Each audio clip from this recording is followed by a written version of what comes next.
Hello everyone, welcome to Maluka IAS. आज बात करेंगे अमेरिका, जिसको एक डेवलप्ड नेशन और सुपर पावर कंसिडर किया जाता है, बट रिसेंटली वो एक डिफॉल्टर होने की कगार पे था। तो उसके क्या रीजंस रहे, और अगर वो एक डिफॉल्टर घोषित किया जाता या हो जाता तो उसके वर्ल्ड इकोनॉमी पे, स्पेशली इंडियन इकोनॉमी पर उसका क्या इफेक्ट होता, ये पूरी हम इस वीडियो में बात करेंगे।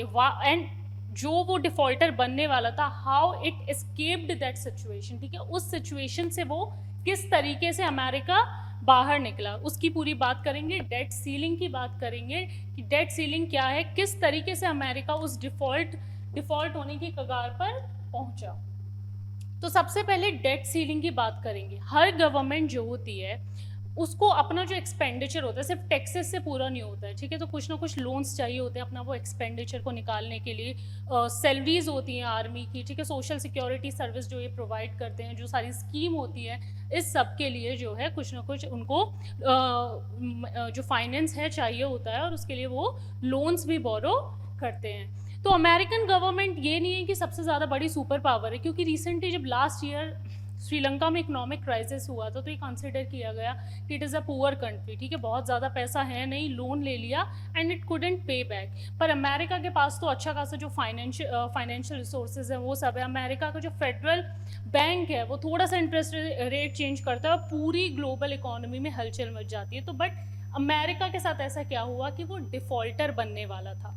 तो जैसे हमने बात की, 31 ट्रिलियन डॉलर जो है, 31 ट्रिलियन डॉलर का लगभग अमेरिका के ऊपर लोन था। ठीक है, जो गवर्नमेंट होती है वो अपने एक्सपेंडिचर के लिए कुछ ना कुछ लोन लेती है, क्योंकि टैक्सेस जो हैं इनफ नहीं होते। तो ये एक मैक्सिमम थ्रेश होल्ड था जो अमेरिकन गवर्नमेंट के लिए सेट किया हुआ है कि 31 ट्रिलियन डॉलर, ये 2021 में ये पूरा जो है एक थ्रेशोल्ड सेट किया गया था। ये मैक्सिमम है आपका, जो अमेरिकन पार्लियामेंट होती है, कांग्रेस होती है, वो सेट करती है इसको। तो 2021 में 31.4 ट्रिलियन डॉलर को मैक्सिमम थ्रेशोल्ड सेट किया गया। अब इतना अमेरिका ऑलरेडी बोरो कर चुकी थी, अब इसको रेज करना था। ठीक है, ये जो मैक्सिमम थ्रेशोल्ड है, यही जो है डेट सीलिंग है कि कितना जो अमेरिकन गवर्नमेंट है वो बोरो कर सकती है। तो debt ceiling is the maximum amount that the US government can borrow by issuing bonds. तो ये मैक्सिमम थ्रेशोल्ड 31.4 ट्रिलियन डॉलर का अमेरिकन गवर्नमेंट ऑलरेडी क्रॉस कर चुकी थी। अब अपने एक्सपेंडिचर पूरे करने के लिए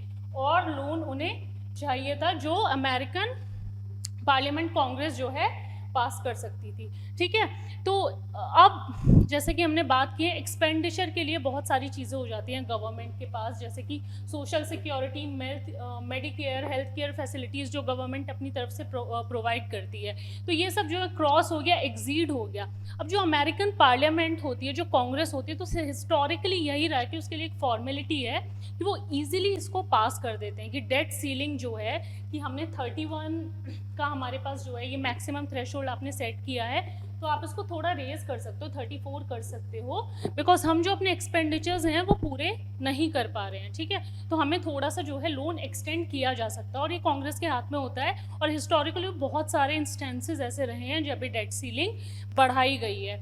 बट इस बार क्योंकि जब दो पार्टीज आ जाती हैं, रिपब्लिकन एंड डेमोक्रेट्स जो वहाँ रूल करते हैं, जब दो पार्टीज आती हैं तो सबके ऑपोजिशन के अपने व्यूज होते हैं। तो इस बार जब बाइडेन ने बोला कि हमें जो है डेट सीलिंग बढ़ानी है, तो they were not ready to increase the debt ceiling. तो कुछ कुछ कंडीशंस आई, और जब एक टाइम पर ये इनएविटेबल लगने लगा कि ये जो डेट सीलिंग है इसको बढ़ाया जाएगा, तभी बहुत ज़्यादा न्यूज़ आने लगी कि अमेरिका एक डिफॉल्टर बन सकता है।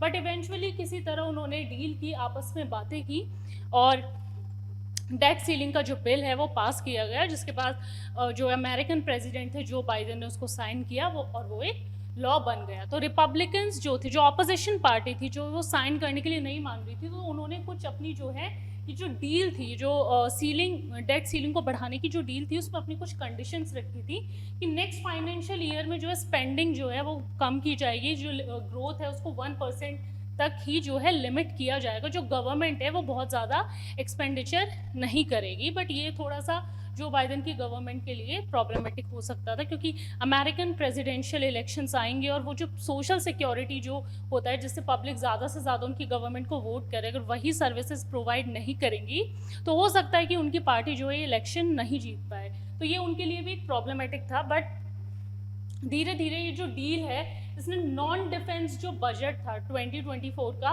वो डिसाइड किया कि 1% rise following year and no budget caps after 2025। तो इस पर आकर उन्होंने इस डील को सील किया कि 1% प्राइस रहेगा एंड कोई भी बजट कैप नहीं आएगा 2025 के बाद। उसी इन कंडीशंस को फुलफिल करने के बाद ही जब जो डेमोक्रेट्स और रिपब्लिक्स हैं ये कंक्लूजन पर आए और डेट सीलिंग रेस किया गया। डेट सीलिंग रेस किया गया इसीलिए अमेरिका जो है डिफ़ॉल्टर होने की लिस्ट से बाहर आया। डिफ़ॉल्टर अगर वो बन जाता उस कंडीशन से अमेरिका बाहर आया, क्योंकि डेट सीलिंग जो है इंक्रीज़ कर दी गई थी। अब अगर ये डेट सीलिंग इंक्रीज़ नहीं की जाती तो क्या होता कि अगर यूएस जो इतनी बड़ी इकोनॉमी है वही फेल हो जाती, तो ग्लोबल इकोनॉमी के लिए उसके क्या जो होते, क्या इफ़ेक्ट होते, क्या आउटकम्स होते, वो एक बार डिस्कस करते हैं। इससे पहले वैसे ऐसा कभी हुआ नहीं है कि कोई इतना बड़ा नेशन अमेरिका जैसा, या अमेरिका खुद ही इस तरीके की कंडीशन में, डिफ़ॉल्टर होने की कंडीशंस में गया है। हालांकि एक बार 1970 का एक इंसिडेंट बोला जाता है जिसमें ये था कि एक्सीडेंटल चेक जो है साइन कर दिया था, बट वो तुरंत बाहर आ गए, तो उसका कोई इतना ज़्यादा इम्पैक्ट नहीं रहा था। तो कहना मुश्किल है कि बिना कुछ देखे कि अगर ये अमेरिका डिफ़ॉल्टर घोषित किया जाता या हो जाता तो किस तरीके से जो है वर्ल्ड इकोनॉमी पे उसका इम्पैक्ट होता। लेकिन ये है कि अगर डेट सीलिंग नहीं बढ़ाई जाती और गवर्नमेंट तो जो है उसी से अपना एक्सपेंडिचर चलाती है, तो वो जो सैलरीज़ हैं, वो जो पे चेक्स हैं, वो बाहर जो है जो अपने एम्प्लॉयज़ होते हैं उनको पे नहीं कर पाते। और दूसरा ये कि जो उन्होंने लोन्स लिए हुए हैं, जो भी वो बॉन्ड्स होते हैं उन पे जो वो इंटरेस्ट पे करते हैं, तो अगर वो इंटरेस्ट नहीं पे कर पाते तो भी जो वो कंट्री है वो डिफ़ॉल्ट में आ जाती। ठीक है, जो अमेरिकन इकोनॉमी है अगर वो इंटरेस्ट पे नहीं कर पाते, सैलरीज पे नहीं कर पाते, तो भी वो अमेरिकन इकोनॉमी जो है डिफ़ॉल्टर होने की कंडीशन पर आ जाती।